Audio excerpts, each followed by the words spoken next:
Puji Tuhan. Shalom Bapak Ibu. Wah, masih suara saya yang keras. Shalom Bapak Ibu. Puji Tuhan. Ada sukacita, amin. Puji Tuhan. Ya Bapak Ibu saudara sekalian, kita akan kembali belajar kebenaran firman Tuhan. Hari ini masih dengan tema doa. Sama-sama bilang doa. Oke, doa. Oke, hari ini kita akan berbicara satu hal Bapak Ibu saudara sekalian terkait dengan doa.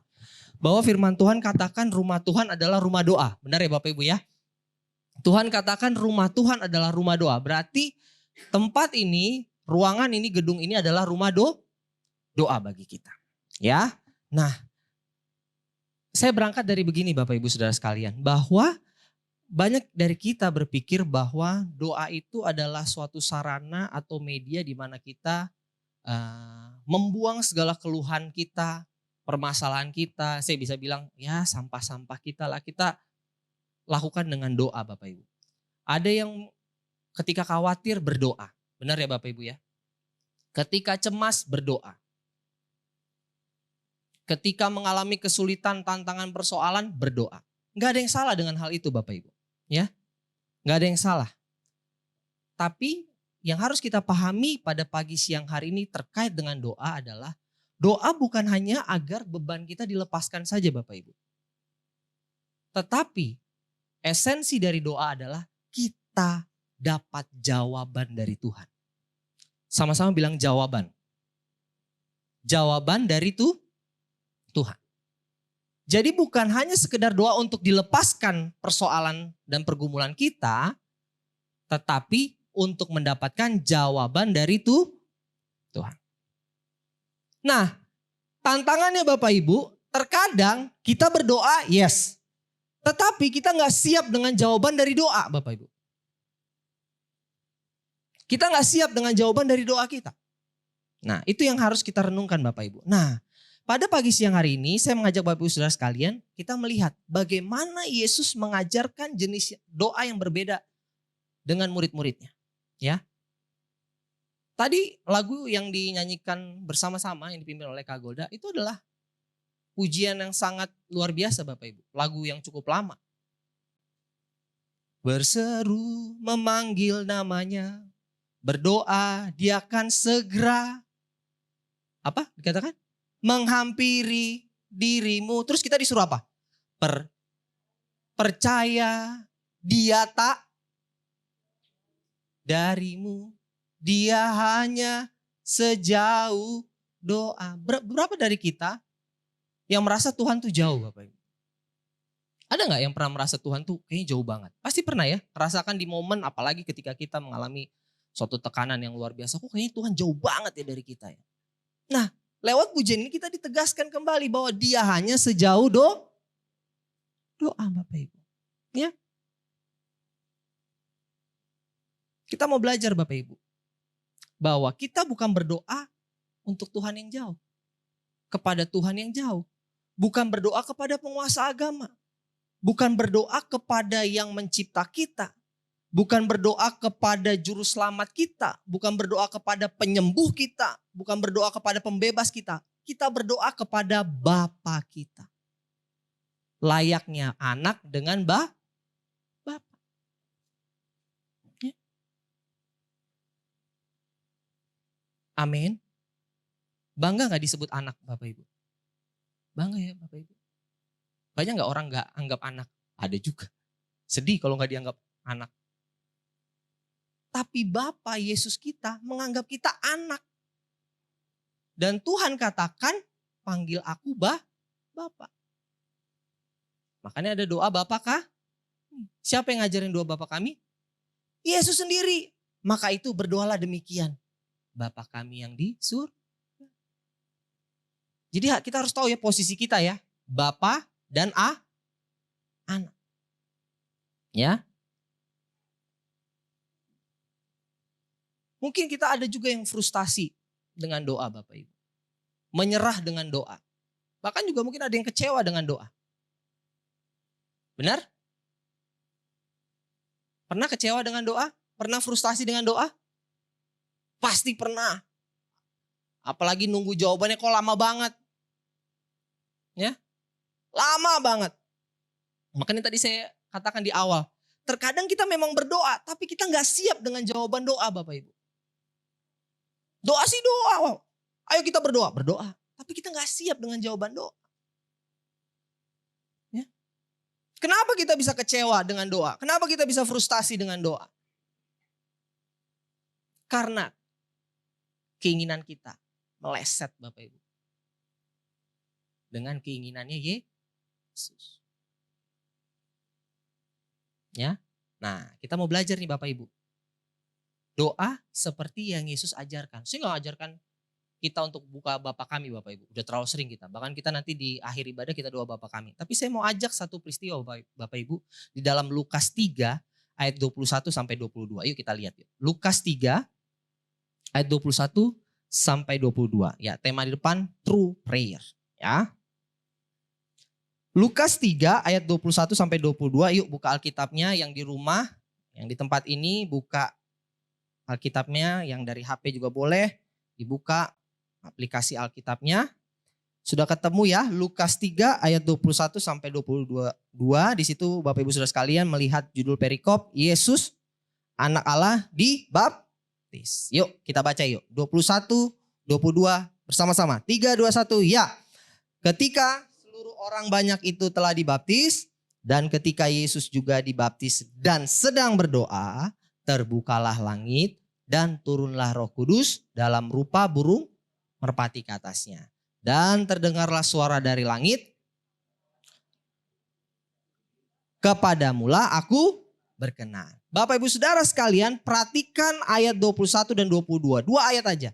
Ketika Yesus selesai dibaptis, dia berdoa. Mungkin dari kita ketika dibaptis, nih adik-adik kita kemarin dibaptis. Hore dibaptis, akhirnya dibaptis. Nah Yesus berbeda. Ketika dia dibaptis, diangkat, dia langsung berdoa. Ya, kita juga berdoa sih. Kan akhirnya kita berdoa kan. Nah Yesus juga melakukan hal itu Bapak Ibu Saudara sekalian. Ya, ketika Yesus selesai dibaptis, dia berdoa.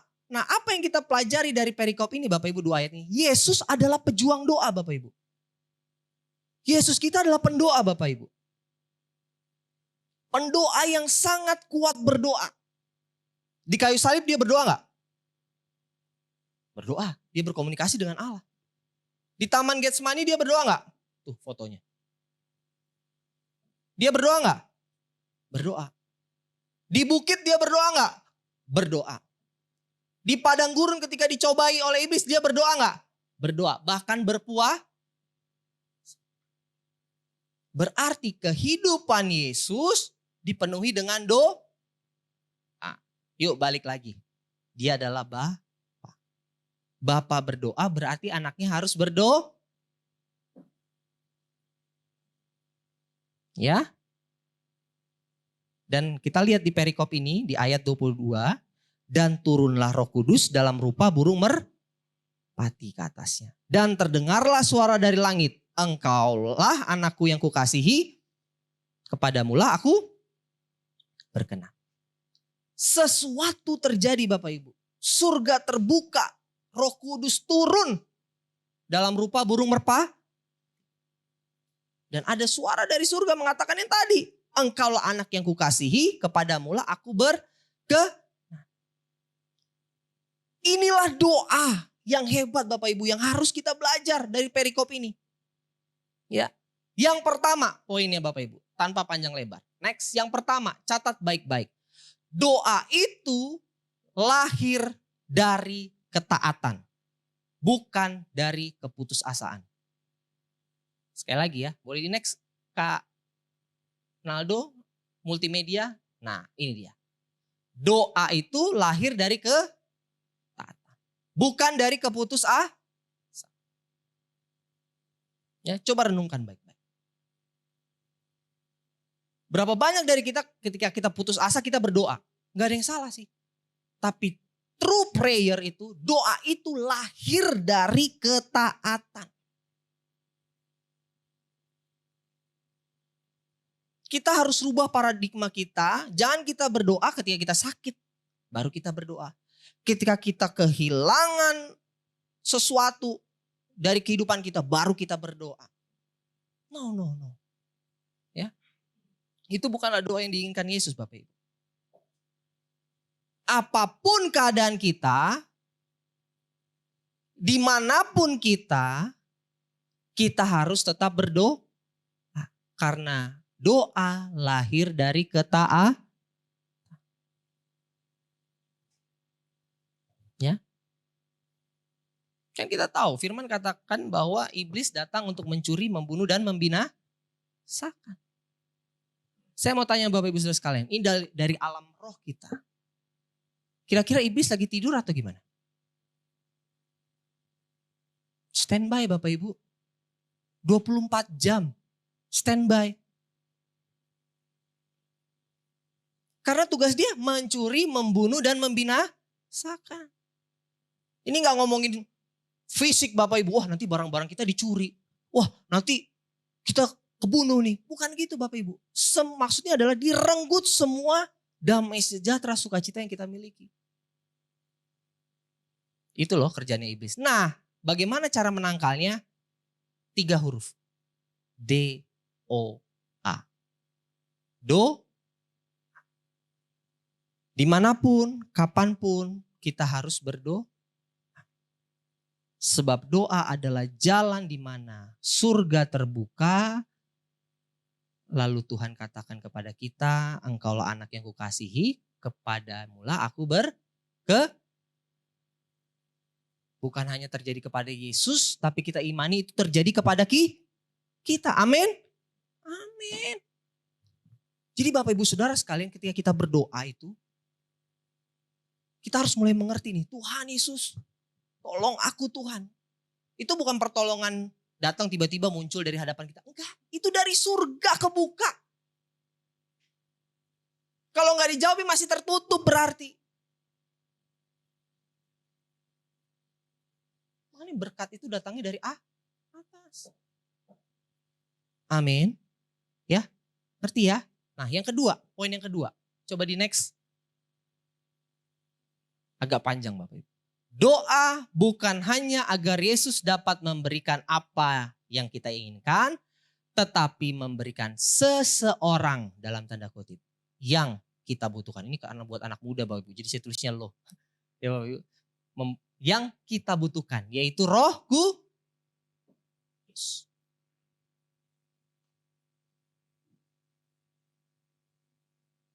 Amin, ya. Jadi doa itu bukan hanya sekedar apa yang kita inginkan dijawab oleh Tuhan. Tapi yang terlebih penting, Yesus memberikan seseorang yang kita butuhkan. Yaitu Roh Kudus. Seperti tadi, ayat 22. Setelah peristiwa baptisan itu, Yesus mengalami sesuatu. Yaitu apa? Turun Roh Kudus. Lewat rupa burung merpati. Nah Bapak Ibu Saudara sekalian, setelah Yesus dibaptis, Bapak Ibu Saudara baca ya di rumah ya. Setelah itu di perikop selanjutnya di dalam Lukas 4, Lukas 5. Apa yang terjadi dalam kehidupan Yesus setelah dibaptis? Apakah semua berjalan dengan baik? Ada hal yang tidak menyenangkan yang Yesus alami. Dia mengalami pencobaan di padang gurun. Lalu apa lagi? Yesus ditolak di kampungnya Bapak Ibu. Makanya briefing kemarin ketika terima baptisan selam. Bahwa ketika selesai dibaptis bukan langsung, hore aku dibaptis. Akan banyak tantangan terjadi dalam kehidupan kita. Karena Yesus juga mengalami demikian. Ya. Jadi intinya tujuan doa bukan hanya supaya Tuhan dapat mendengar seruan kita. Tetapi kita mendengar apa yang Tuhan katakan dalam hidup kita. Makanya kemarin Bapak Pendeta Steve sampaikan, doa itu jangan satu arah. Tuhan, aku mau ini. Tuhan, aku perlu ini. Ini terus. Tuhan. Doa itu 2 arah Bapak Ibu. Berarti ada Tuhan yang berbicara juga dengan kita. Ya Bapak Ibu. Coba diambil waktu. Terkadang kita kayak ragu gitu Bapak Ibu untuk mendengar suara Tuhan. Coba deh ketika kita doa, ambil waktu sebentar gitu. Ya. Gak usah berbicara, diam aja dulu. Dengar suara Tuhan. Lewat Roh Kudus, pasti akan ada suara yang berbicara kepada kita. Kalau sulit, kita harus cari tempat yang enak untuk berdoa. Makanya firman Tuhan katakan kan, masuk ke kamar, kunci pintu, berdoa. Apa maksudnya? Ya memang kita perlu tempat yang khusyuk lah bahasanya. Saya dulu pernah berdoa sama Mas Wawan di Tangerang. Ya, di gereja Basilea. Di situ ada apa ya sebutnya apa ya Mas Wawan ya? Ya rumah doa juga, tempat berdoa. Bagus banget. Ya. Dari marmer putih, ya. Mas Wawan di pojok, saya di pojok, ya. Berdoa. Enggak ada tujuan, cuman kita mau main aja, yuk kita berdoa. Diiringi sama instrumen. Ya, instrumen slow. Berdoa. Tiba-tiba ya meneteskan air mata aja ya. Berarti penting Bapak Ibu. Berdoa, ambil waktu, kunci kamar. Berdoa. Nih adik saya, ada di kantor saya, dia suka berdoa di katedral. Dia ambil waktu pulang kantor, dia pergi. Kak, gue berdoa katedral. Ambil waktu Bapak Ibu. Ya gak bisa juga kita berdoa khusyuk di restoran. Tuhan, oh Tuhan. Pak mau pesan apa Pak? Ya keganggu juga. Udah paling bener di kamar, kunci. Putar lagu instrumen Bapak Ibu. Jangan lagu duniawi juga. Ya, jangan lagu Tulus diputar. Ya, instrumen lagu rohani. Ada di YouTube. Ya, 1 jam non-stop instrumen rohani. Muncul gak? Muncul. Ya, doa. Amin Bapak Ibu. Kalau Bapak Ibu Saudara kita gak praktek nih. Percuma nih bulan November. Kita belajar terus tentang doa. Ayo mulai lakukan. Coba jangan hanya Yesus, Yesus, Yesus, Yesus. Ambil 1-5 menit kita diam. Kita dengar suara Tuhan. Kalau gak ada suara, ya jangan putus asa. Jangan omong kosong gak ada suara Tuhan. Iya. Udah nyerah sampai di situ. Oh ya. Oke, terima kasih Tuhan. Besok lanjut lagi, kita dengar suara Tuhan. Amin Bapak Ibu. Ya. Kita semua pernah komunikasi kan? Kalau saya terus yang ngomong terus sama Mas Bima juga bosen juga. Sekali-sekali juga Mas Bima pengen didengar juga. Dia kan punya pendapat. Ya Yesus juga pengen sampaikan juga pendapat dari Yesus Bapak Ibu. Jangan Bapak Ibu Saudara terus yang nyampaikan pendapat. Tuhan Yesus menurut saya dia yang cocok Tuhan. Dia yang terbaik. Pokoknya dia Tuhan. Jawab doaku amin. Udah pergi. Aktivitas. Tanpa bertanya apa ya pendapat Yesus ya. Apa ya pendapat Yesus tentang pekerjaan yang saya lakukan ya. Tuhan seneng gak sih sama karyaku? Pernah gak ngobrol itu tuh Bapak Ibu? Tuhan aku baru bikin ini nih, desain ini Mas Bima nih. Mas Bima, Naldo, Mas Wawan. Tuhan aku baru cetak ini nih Tuhan. Mesinnya nih rese banget Tuhan. Mas Wawan kan. Mesinnya nih Tuhan, aduh Tuhan saya mau bakar nih mesinnya Tuhan. Tapi gimana ya Tuhan? Curhat aja sama Tuhan. Walaupun gak ada suara langsung, sabar Mas Wawan. Enggak, mungkin gak ada. Tapi ayo ngobrol. Yes, 2 arah ya Bapak Ibu ya. Bukan 1 arah. Mau kita praktekkan? Amin. Ya. Yuk kita praktekkan. Ada contohnya loh. Paulus dia berdoa 3 kali gak dijawab oleh Tuhan loh. 3 kali dia gak dijawab oleh Tuhan. Tetapi dia dengar suara Tuhan. Apa suara dari Tuhan Yesus? Ingat gak? Kepada Paulus. Di dalam kelemahanlah kuasaku menjadi sempurna, menjadi nyata. Bayangin, emang itu yang diminta Paulus? Yang Paulus bilang, Tuhan kami kesulitan, lepaskan kami. Apa yang Yesus katakan? Udah 3 kali tuh Paulus Berdoa, Tuhan tolong, Tuhan tolong, Tuhan tolong. Jawaban Yesus apa? Itu tadi. Justru dalam kelemahan lah kuasaku menjadi sempurna. Kira-kira nih, itu jawaban gak? Ayo. Odan, kira-kira itu jawaban gak Odan? Jawaban. Ya. Walaupun bukan keinginan kita. Tapi itulah jawaban. Makanya siap gak dengan jawaban Tuhan Yesus? Yang siap katakan amin. Amin. Ya ragu. Karena aduh Tuhan siap gak ya? Harus siap dengan jawaban Yesus. Ya, yuk buka Roma 8 ayat 34. Kita lihat. Roma 8 ayat 34. Roma 8 ayat 34. Boleh satu orang baca? Odan kali baca. Nih pakai mic deh biar yang di rumah kedengaran.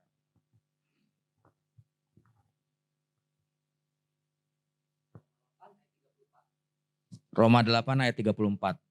Kristus Yesus yang telah mati, bahkan lebih lagi yang telah bangkit, yang juga duduk di sebelah kanan Allah, yang malah menjadi pembela bagi kita. Siapakah yang akan memisahkan kita dari kasih Kristus? Penindasan atau kesesakan, atau penganiayaan, atau kelaparan, atau ketelanjangan, atau bahaya, atau pedang. Ayat 34. Kristus Yesus yang telah mati, coba baca sekali lagi 34 aja. 3, 2, 1 ya. Kristus Yesus yang telah mati, bahkan lebih lagi yang telah bangkit, yang juga duduk di sebelah kanan Allah, yang malah menjadi pembela bagi kita. Nah, di depan ada Roma 8 ayat 34, itu terjemahan dari PSI, terjemahan sederhana Indonesia. Yuk kita baca bersama-sama. Ya, biar kita lebih paham ya. 3, 2, 1 ya. Dan hal apa yang masih bisa mengancam kita? Tidak ada. Karena Kristus sudah mati bagi kita. Bahkan dia juga hidup kembali dari kematian. Dan sekarang duduk di tempat paling terhormat di sisi Allah. Yaitu di sebelah kanannya. Dari situlah dia membela kita dan berdoa untuk siapa? Berarti Yesus di sorga ngapain? Berdoa untuk siapa? Untuk kita. Jadi Yesus gak nyantai-nyantai di sorga Bapak Ibu. Dia berdoa untuk kita Bapak Ibu. Amin. Jadi Bapak Ibu Saudara gak berdoa sendiri. Yesus pun berdoa untuk kita. Yuk buka Ibrani 7 ayat 25. Biar kita gak malas berdoa Bapak Ibu. Yuk Ibrani 7 ayat 25. Mas Bima boleh baca Ibrani 7 ayat 25. Kak Golda kasih mic-nya biar yang di rumah. Bentar. Ya. Ibrani 7 ayat 25. Ya. Karena itu ia sanggup juga menyelamatkan dengan sempurna semua orang yang oleh dia datang kepada Allah. Oke. Sebab ia hidup senantiasa untuk menjadi pengantara mereka. Oke. Nah kita coba lihat. Coba di next. Dek. Nah kita akan baca. Versi Alkitab yang terbuka. AYT ya. Yuk kita baca bersama-sama. 3, 2, 1 ya. Dengan demikian Yesus dapat menyelamatkan dengan sempurna mereka yang datang kepada Allah melaluinya. Karena ia selalu hidup untuk berdoa bagi mereka. Siapa yang berdoa bagi mereka? Yesus. Kalau ayat yang Mas Bima tadi baca, tadi kata terakhirnya apa Mas Bima? Ayat 25 itu? Sebab ia hidup senantiasa untuk menjadi pengantara. Dalam terjemahan lain arti pengantara itu adalah berdoa. Berdoa bagi siapa? Berdoa bagi kita. Jadi Yesus di sorga gak sibuk nyiapin firman. Gak sibuk menyembah. Gak sibuk bernyanyi. Dia sibuk berdoa.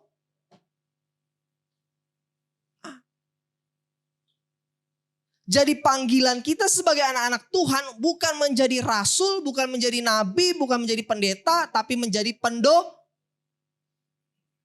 Sama-sama bilang pendoa. Pendoa Bapak Ibu. Pertanyaannya, mengapa Tuhan Yesus berdoa di sorga Bapak Ibu? Ayo, saya mau tanya sama Bapak Ibu Saudara sekalian. Kira-kira kenapa sih Tuhan Yesus berdoa di sorga?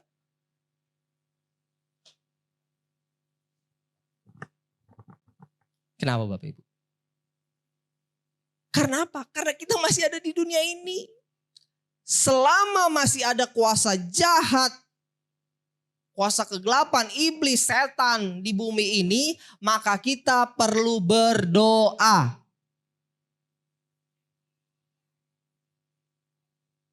Jadi jangan bilang kita nggak usah lagi berdoa. Kita perlu berdoa selama kita masih ada di bumi ini. Selama masih ada satu orang yang belum mengenal Tuhan, kita harus berdoa. Selama masih ada satu orang yang berjuang untuk keluar dari sakit kanker, tumor, ginjal, kita perlu berdoa.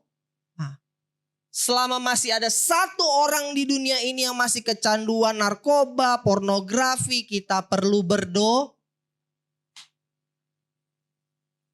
Kalau sudah nggak ada lagi, nggak usah kita berdoa. Dan kayaknya itu nggak mungkin sampai Tuhan Yesus datang. Jadi nggak ada alasan bagi kita untuk kita tidak berdoa.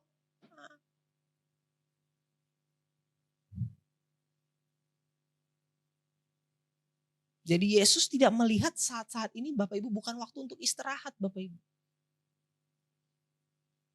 Karena Yesus menyadari selama masih ada yang terluka di dunia ini, dia harus berdoa.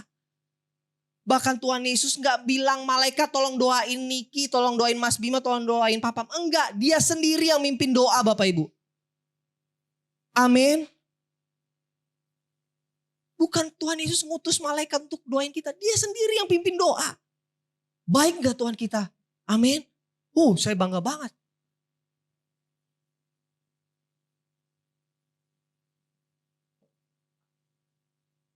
Luar biasa Tuhan kita Bapak Ibu. Apalagi kita nggak bisa kasih apa-apa Bapak Ibu. Orang-orang butuh pertolongan kita. Kadang-kadang kita lupa. Hal simpel aja. Doain. Tapi kita, kadang-kadang kita skip. Enggak. Doain Bapak Ibu. Kita jangan jadi Kristen yang basa-basi. Gue sakit nih. Ya ntar gue doain, benar gak? Gampang kita, ntar gue doain. Doain gak sampai rumah? Tuh, opung nih di belakang. Enggak, lupa.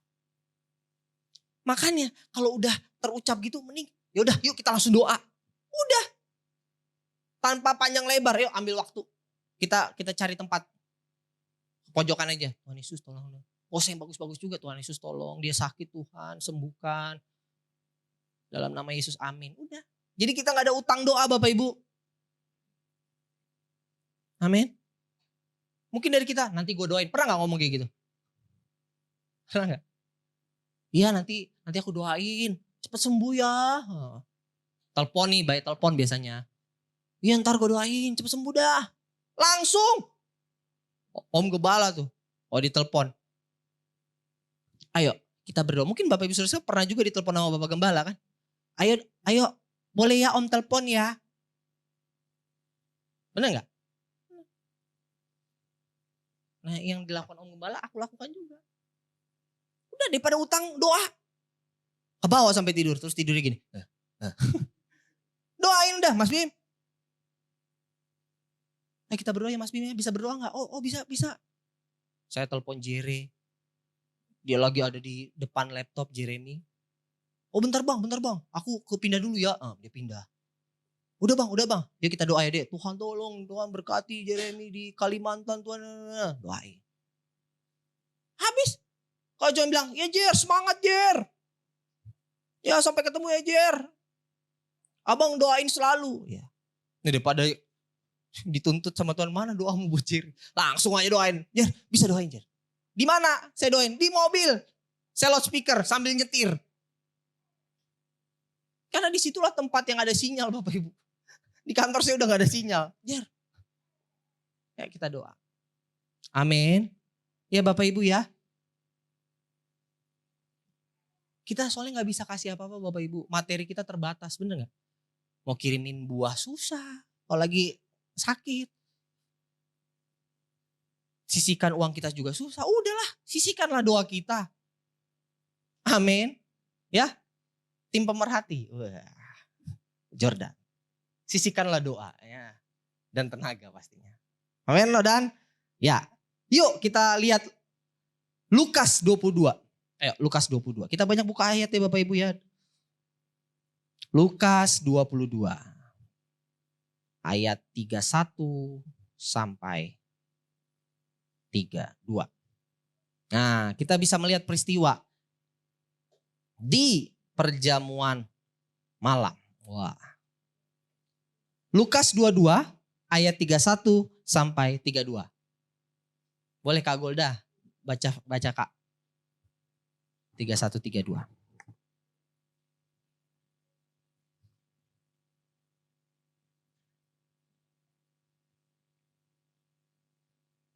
Lukas 22 ayat 31 sampai 32. Yes.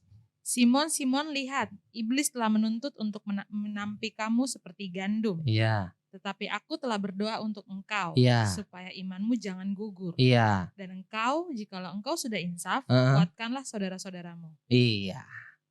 Bapak Ibu Saudara sekalian, ini peristiwa perjamuan. Nih. Perjamuan terakhir. Siapa yang di situ yang banyak omong? Simon Petrus. Tuhan. Bla bla bla bla. Aku akan setia. Ya ibaratnya begitulah. Tidak akan aku meninggalkan engkau. Aku akan selalu di samping engkau. Wah, kira-kira begitulah. Nah, lucunya nih. Tuhan gak bilang Petrus, Petrus. Tapi dia panggil nama lamanya. Nih saya tadi diskusi sama istri saya. Kenapa ya Tuhan Yesus panggilnya Simon? Karena Tuhan dipanggilnya Petrus. Petrus, Petrus. Kan Petrus nama yang dikasih Tuhan.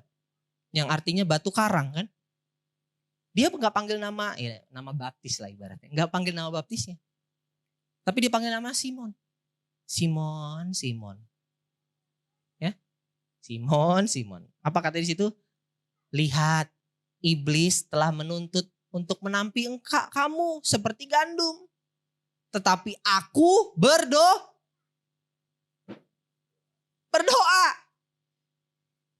Bayangin, Simon Petrus didoain siapa? Tuhan Yesus. Supaya apa?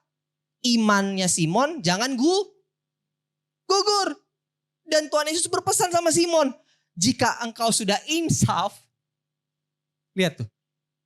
Bayangin Bapak Ibu. Kan belum terjadi. Simon kan belum menyangkal.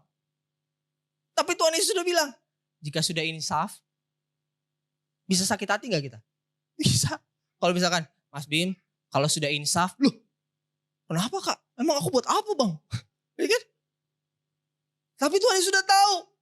Simon bilang, jika sudah insaf, kuatkanlah saudara-saudara. Bapak Ibu saudara kalian, Lukas ini yang tadi kita baca, kita belajar satu. Allah itu mengizinkan iblis untuk mencobai kita. Sampai batas-batas tertentu. Dan itu seizin Allah. Ya Bapak Ibu. Ada contoh gak di Alkitab? Ada. Yang namanya Ayub. Ingat? Seizin Tuhan gak Ayub dicobai? Seizin. Sampai Allah kasih pesan sama kuasa jahat. Si iblis bilang apa? Jangan ambilnya nyawanya. Boleh kau cobai dia. Tapi jangan ambilnya nyawanya. Ada batas yang Tuhan kasih. Itu harus kita tahu. 2. Yesus berdoa agar iman kita tidak gagal. Tuhan izinkan terjadi Bapak Ibu Saudara sekalian apapun dalam kehidupan kita. Ya, terus kita berdoa benar ya atas pergumulan yang kita alami. Tapi ingat bukan hanya kita yang berdoa tapi Yesus juga berdoa. Doa Tuhan Yesus supaya apa? Iman kita tidak gagal.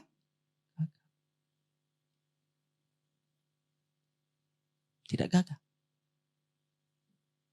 Yesus gak banyak minta kepada kita Bapak Ibu.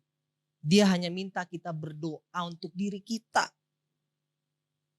Karena kalau kita gak berdoa, pasti sifat lama kita akan kembali lagi Bapak Ibu. Ayo berdoa, berdoa. Lihat tuh si Petrus. Nyangkal Tuhan. Ya. Si paling iye ya. Tuhan. Wah, yang lain pada diem aja. Dia doang. Tuhan, aku paling setia. Tadi ngobrol juga sama istri. Menurut kamu Petrus gimana? Dia tuh orangnya suka meledak-ledak. Bener juga Bapak Ibu, kata istri saya. Dia tuh orangnya meledak-ledak. Bapak Ibu Saudara sekalian, tahu kan yang mutusin telinga? Terus dicambil lagi telinga sama Tuhan, terus ditempel lagi kan? Siapa tuh yang mutusin? Diambil pedang. Suka meledak-ledak Bapak Ibu. Paling. Tuhan, tapi pas ditanya, waktu Tuhan Yesus disalib. Tahu kan? Waktu Tuhan Yesus disiksa. Kamu murid Tuhan Yesus kan? Enggak. Enggak, saya gak kenal dia. Gak kenal, mundur. Ketemu lagi sama orang. Kamu nih yang sama-sama dia kan? Enggak, saya gak kenal, siapa sih? Pindah lagi, ketemu. Akhirnya ayam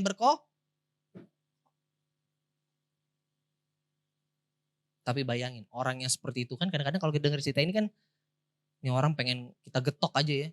Gaya-gayaan. Kalau gak sanggup udah gak usah jadi murid Yesus. Tapi Tuhan Yesus mengasihi dia. Bahkan dia berdoa untuk si Simon Petrus. Saya mau tanya sama Bapak Ibu Saudara sekalian. Kira-kira Tuhan Yesus berdoa gak buat kita? Berdoa? Berdoa. Kita yang lagi nyari kerjaan, kita doa sama Tuhan. Tuhan Yesus berdoa gak? Berdoa.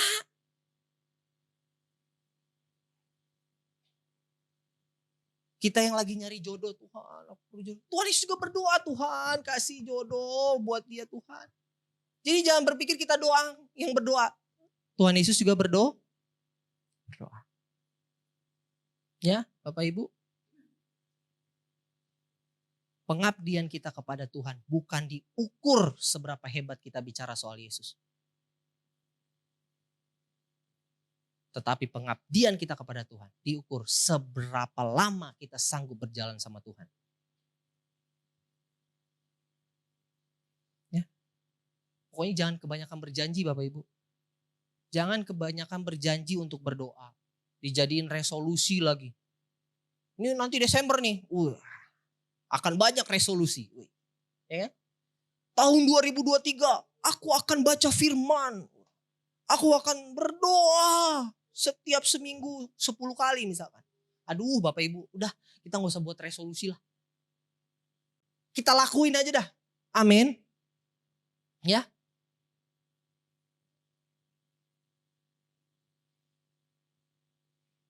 Jadi Bapak Ibu sebagai penutup. Di dalam Yohanes 21 Bapak Ibu. Ayo kita buka Yohanes 21. Ini penutup terakhir. Yohanes 21. Bapak Ibu Saudara buka Kisah Para Rasul aja. Kisah Para Rasul 1 langsung keluar tuh Yohanes 21. Ya, di situ Bapak Ibu Saudara menemukan judul perikop Yesus menampakkan diri kepada murid-muridnya di pantai danau Tiberias.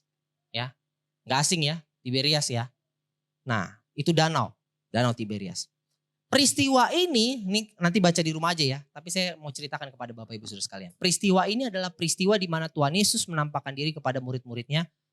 After dia disalib, dia naik ke sorga. Nah, murid-murid Tuhan Yesus dalam tanda kutip kocar kacir. Aduh Tuhan Yesus udah naik ke sorga, aduh kita balik lagi deh ke pekerjaan kita semula. Akhirnya si Simon Petrus itu balik lagi ke pekerjaan dia semula. Apa pekerjaannya? Nelayan. Nah di danau Tiberias itu dia tebar jala. Gak dapat ikan Bapak Ibu. Tiba-tiba Tuhan Yesus dari pinggir pantai nanya. Ada gak ikan? Gak ada. Udah dari malam sampai siang ini belum dapat apa-apa. Ya udah tebar ke sebelah kanan. Tanpa panjang lebar, Simon langsung arahkan perahunya ke sebelah sisi lain. Lalu dia tebar, dapat nggak? Dapat. Nanti Bapak sudah baca 153 ekor ikan yang didapat oleh Simon. Tanpa panjang lebar, langsung mereka terjun dari kapal itu, berenang ke tepi pantai. Karena mereka sadar ini Tuhan nih. Tapi mereka takut, bener gak ya Tuhan? Terus apa yang dilakukan di situ? Di ayat, nah ini nih poin pentingnya nih. Kita coba lihat di ayat 9, ya kita baca. 3, 2, 1, ya. Ketika mereka tiba di darat, mereka melihat api arang dan di atasnya ikan dan roti. Ketika sampai di daratan tepi pantai, Tuhan Yesus udah siapin apa? Ikan dan roti. Ya. Ayat 10, kata Yesus kepada mereka, bawalah beberapa ikan yang baru kamu tangkap itu. Ya.